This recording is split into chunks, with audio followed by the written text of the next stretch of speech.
আসসালামু আলাইকুম, স্বাগত জানাচ্ছি আরটিভির মধ্যাহ্নের সংবাদে। আপনাদের সঙ্গে আছি আমি ফাইনা বিনতে ওমর। বিশ্ববাজারের সঙ্গে সামঞ্জস্য রেখে প্রতি মাসের মতো এবারও জ্বালানি তেলের নতুন মূল্য নির্ধারণ করা হবে। তবে বর্তমান পরিস্থিতি বিবেচনায় নিয়ে আজ সরকার চূড়ান্ত সিদ্ধান্ত দেবে। এদিকে রাজধানী জুড়ে জ্বালানি তেলের তীব্র সংকটে নাকাল জনজীবন। প্রয়োজনীয় জ্বালানি না পেয়ে বিপাকে পড়েছেন চালকরা। ভোর থেকে রাজধানীর বিভিন্ন ফিলিং স্টেশনে যানবাহনের দীর্ঘ সারি দেখা গেছে। চালকদের অভিযোগ, ঘন্টার পর ঘন্টা অপেক্ষা করেও অনেকেই তেল পাচ্ছেন না।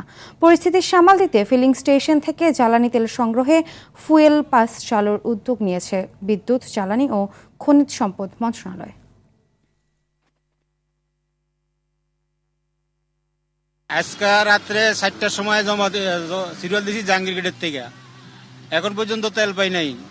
ওরা 10:15 বাজে, রাত হোক 4:30 থেকে এই পর্যন্ত, এখন বাজে 10:04, প্রায় 5 ঘন্টা। এটার একটা কি মানে ফাইনাল কোনো সলিউশন আছে নাকি, এটার একটা বিষয়। আমি সকাল 6টা থেকে ফজর নামাজ পড়ে লাইনে আসছি। আমার তেল ধরেন প্রতিদিন 1 লিটার করে হয়ে যায়। আমি 50, 30, 40 কিলো চালাই, দই অনুযায়ী তেল পাচ্ছি না।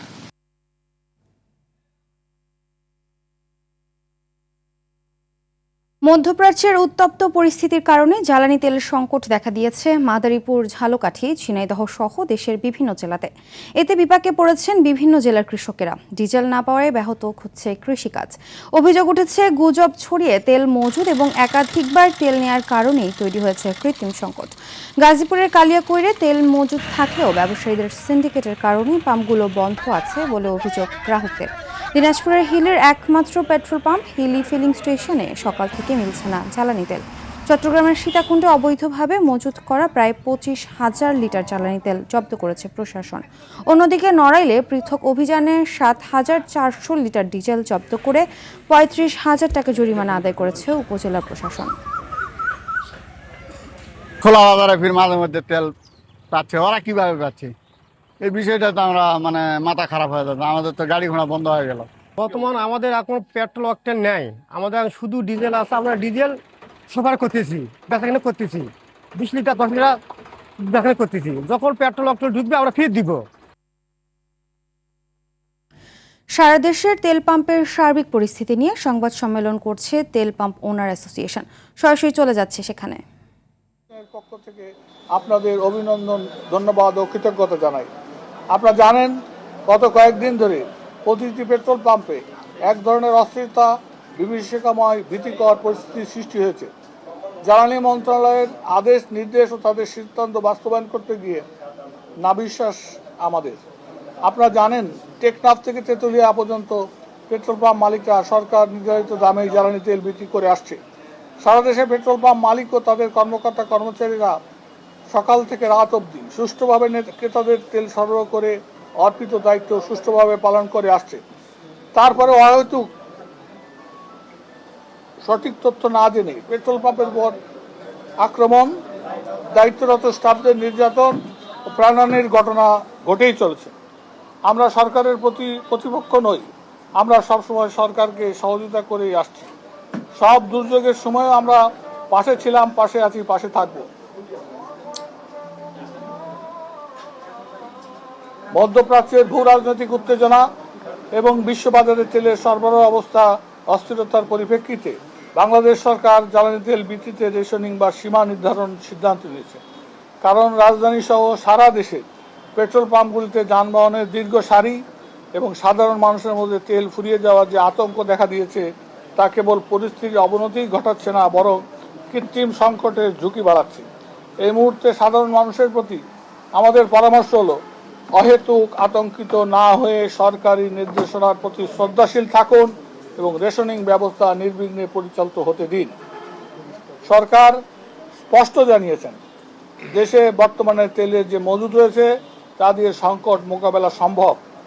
বলা বাহুল্য, আন্তর্জাতিক বাজারে অস্থিরতা একটি সাময়িক সমস্যা, যা কাটিয়ে উঠতে সরকার সর্বোচ্চ চেষ্টা চালাচ্ছে।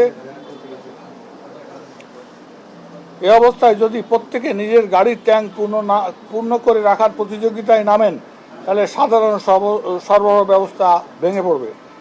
একজনের অতিরিক্ত সংগ্রহের কারণে অন্যজন হয়তো জরুরি প্রয়োজনেও 1 লিটার তেল পাবেন না। এই প্যানিক বাইং বা আতঙ্কিত হয়ে কেনার প্রবণতা বাজারকে অস্থিতিশীল করে তোলে, যা কোনোভাবেই কাম্য নয়। নিজের প্রয়োজনের অতিরিক্ত তেল সংগ্রহ করে মজুত করা কিংবা পাম্পে গিয়ে বিশৃঙ্খলা সৃষ্টি করা ঠিক না, কারণ ব্যক্তিগত তেল সংগ্রহ করলে যে কোনো সময় মারাত্মক দুর্ঘটনা, জীবন বিপন্ন হতে পারে। তাই অন্যের সমস্যার কথা বিবেচনা করে আমাদের ত্যাগের মানসিকতা বজায় রাখা উচিত। যদি একজন মোটরসাইকেল চালক তার নির্ধারিত 2 লিটার তেলেই সন্তুষ্ট থাকেন, তাহলে লাইনে দাঁড়িয়ে থাকা পিছনের মানুষটি অন্তত বাড়ি ফেরার তেলটুকু পাবেন। এই পারস্পরিক সহযোগিতা আর সহমর্মিতা বর্তমান সংকট উত্তরণের প্রধান হাতিয়ার। জ্বালানি মন্ত্রণালয় ও বিপিসি থেকে বারবার আশ্বস্ত করা হচ্ছে যে তেলের কোনো স্থায়ী সংকট নেই।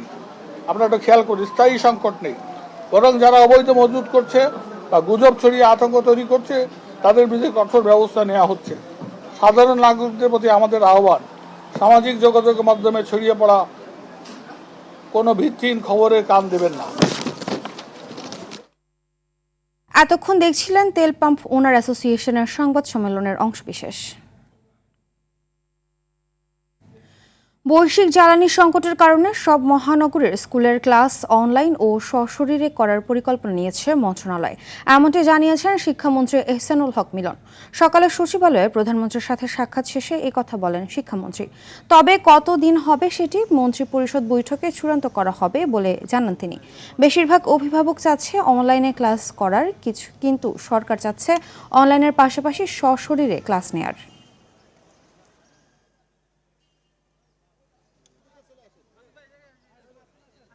আমাদের ফুয়েল ক্রাইসিস, ইন্টারন্যাশনাল ক্রাইসিসের কারণে আমরা ভাবছি যে ব্ল্যান্ডিং করা যায় কিনা, অন এবং অফ আসবে এবং অনলাইনে, সেটা নিয়ে আমরা আলোচনা করেছি এবং সেগুলিকে আমরা বাস্তবায়ন করার জন্য ইতিমধ্যে আমি সার্ভে করেছি। 55% পিপল চাচ্ছে, ইউজার্সরা চাচ্ছে যে তারা যেন অনলাইনে যায়। ওই ক্যাবিনেটে আলোচনা হবে, তারপরে এটা ডিসিশন আসবে।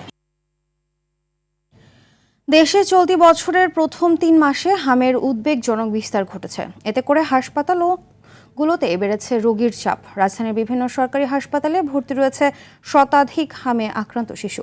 মহাখালীর সংক্রামক ব্যাধি হাসপাতালে শুধু মার্চ মাসে মারা গেছে 22 জন শিশু। চিকিৎসক বলছেন হাসপাতালের ধারণ ক্ষমতার বেশি শিশু হাসপাতালে ভর্তি রয়েছে। অধিকাংশ শিশুকে টিকা দেওয়া হয়নি, আবার অনেকে দ্বিতীয় ডোজ পায়নি। এতে করে হামের প্রাদুর্ভাব ছড়িয়ে পড়েছে বলে মনে করছেন বিশেষজ্ঞ চিকিৎসক।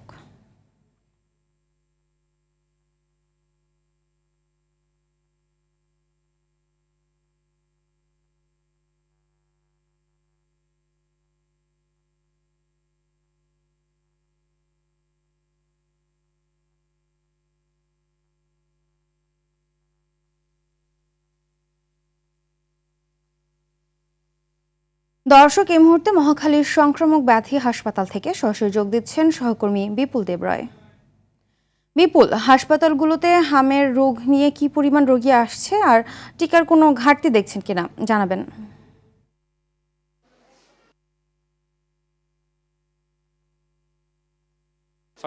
হামের যে বিষয়টি অর্থাৎ যে প্রাদুর্ভাবটি ছড়িয়েছে সেটি আসলে একটা অ্যালার্মিংই বলা হচ্ছে।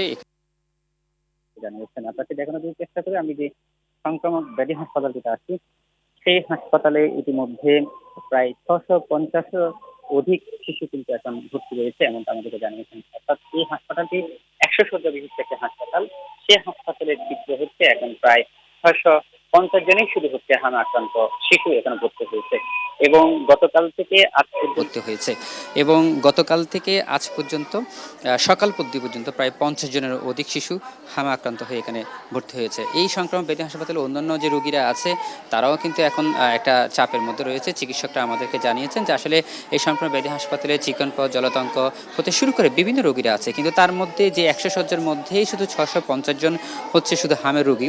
এতে করে ব্যাপক হিমশিম খাচ্ছে এবং এই থেকে বোঝা যাচ্ছে যে আসলে এই প্রাদুর্ভাবটি কিভাবে ছড়াচ্ছে এবং কিভাবে ছড়িয়ে পড়ছে। আরেকটি বিষয় জানিতে চাই, সেটি হচ্ছে এলাংমিনে যে বিষয়টি বলেছি সেটি এই কারণে হচ্ছে, কারণ আমরা জানি যে একটা হামের শিশুদেরকে যে টিকাটি দেওয়া হয় সেটা 9 মাস বয়স হলে প্রথম ডোজটি দেওয়া হয় এবং 15 মাস হলে থেকে দ্বিতীয় ডোজটি দেওয়া হয়। কিন্তু এখানে আমরা যে হাসপাতালে দেখতে পেলাম যে আসলে 5 মাস বয়সী যে শিশু রয়েছে, 3 মাস বয়সী যে শিশু রয়েছে তারাও কিন্তু হামে আক্রান্ত হচ্ছেন। অর্থাৎ বলা যাচ্ছে যে এটা আসলে একটা ভয়াবহ চিত্র আকার ধারণ করছে, যার কারণ হচ্ছে যেই সময়টা তাদেরকে টিকা দেওয়ার সময় তার আগে থেকে শুরু করে হামের রোগ ছড়িয়ে পড়ছে। সেই জন্য এখানকার যারা চিকিৎসক রয়েছেন, বিশেষ করে যিনি হাম নিয়ে দায়িত্বপ্রাপ্ত রয়েছেন শ্রীবাস পাল, উনি আমাদেরকে জানিয়েছেন যে আসলে এই মুহূর্তে এই রোগটি ভয়াবহ আকার ধারণ করছে, অর্থাৎ এই প্রাদুর্ভাবটি খুব দ্রুত আকারে ছড়িয়ে পড়ছে। এবং তিনি আমাদেরকে জানিয়েছেন যে আসলে এই মুহূর্তে তাদের এই হাসপাতালে আইসিইউতে যে আছে আরও 6 জন শিশু, এরা খুবই খারাপ অবস্থা রয়েছে, সেটাও আমাদের কাছে জানিয়েছেন। সেই সাথে এসডিইউতে আরও 5 জন শিশুকে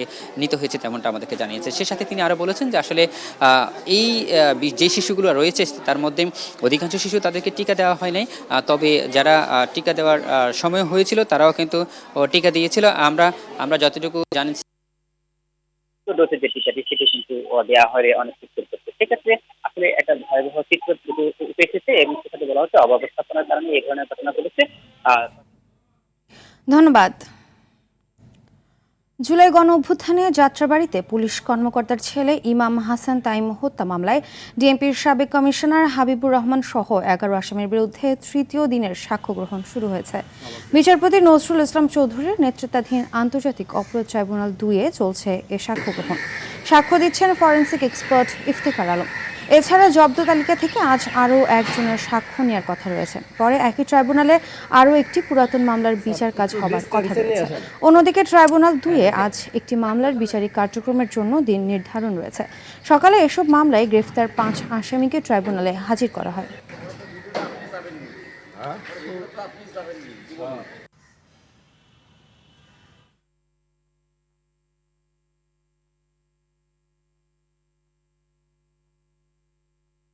এবার খেলার খবর।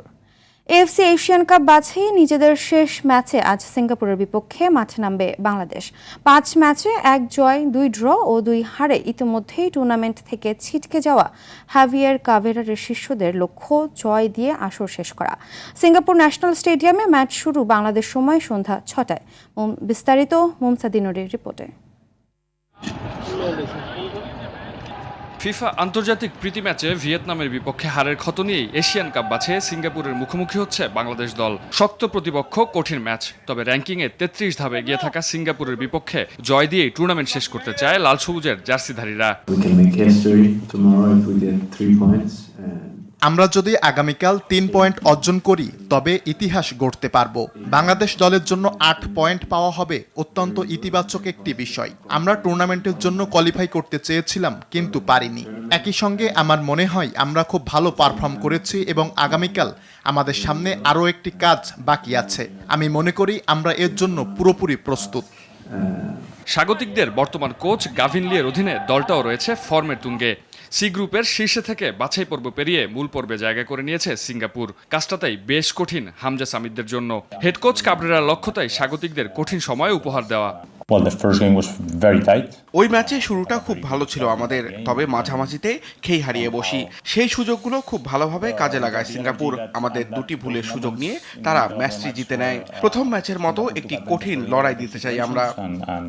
ঢাকায় প্রথম লেগে সিঙ্গাপুরের বিপক্ষে লড়াই করে 2-1 গোলে হেরেছিল বাংলাদেশ। সেবার পূর্ণ শক্তির দল নিয়েই মাঠে নেমেছিলেন কাবরেরা, তবে এবার কার জটিলতায় তিনি পাচ্ছেন না সে ম্যাচের গোল স্কোরার রাকিব হোসেন ও ডিফেন্ডার তপু বর্মনের মতো অভিজ্ঞদের। মুমসাদ দিনুরি, RTV। মধ্যাহ্নের সংবাদ এ পর্যন্তই। দুপুরের সংবাদ 1:45টায় দেখার আমন্ত্রণ রইল। ধন্যবাদ সবাইকে।